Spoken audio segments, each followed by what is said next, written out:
In this lesson, I'm going to explain what you'll need to be able to write Java programs. Java comes in more than one form. Some are free for the download, and some you can buy in a box off the shelf. The decision is yours. It's my job to tell you what your options are so you can decide. There are two kinds of programmers in the world: those that prefer to work from the command line and those that prefer to work inside an IDE. The letters IDE stand for Integrated Development Environment, and there are several available.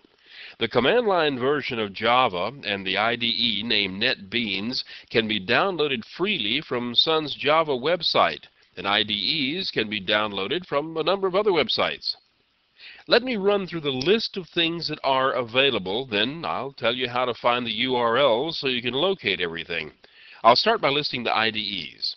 No two IDEs are alike. Each one has its own approach to software development.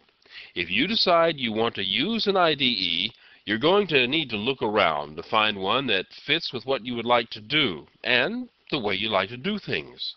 The Sun 1 Studio IDE is an extension of the NetBeans development system that's freely available from Sun's Java website. Like most of the IDEs, you can download an evaluation copy. Possibly the most popular of the commercial IDEs is Borland's JBuilder.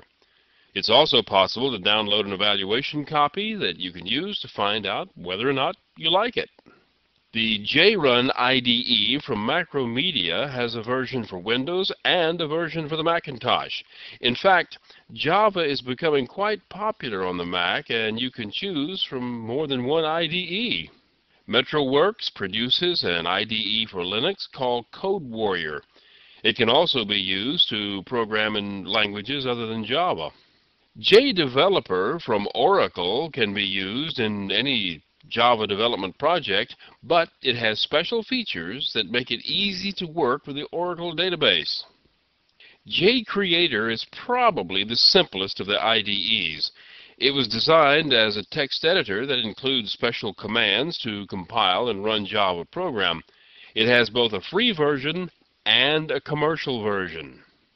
If you're going to be using an IDE to develop Java for the Internet, you probably should take a look at WebSphere from IBM, because that's what it was designed to do.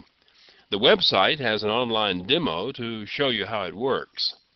Apple has its own Java development system, and Apple being what Apple is, the development system is in the form of an IDE.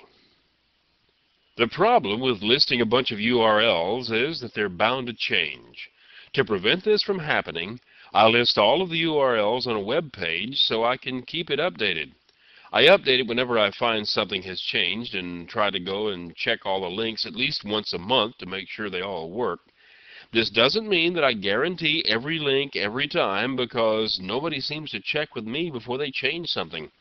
Anyway, the link you see on your screen now is the page where I keep all the current Java links. These includes links to the Sun download page, all the IDEs that I know about, and some other handy things, such as text editors for those who like to work from the command line.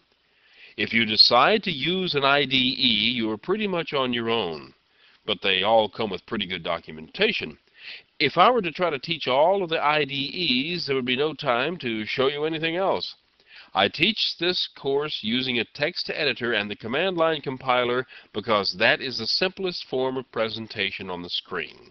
In the next lesson, I'll give you some information on getting set up to write and compile programs working from the command line.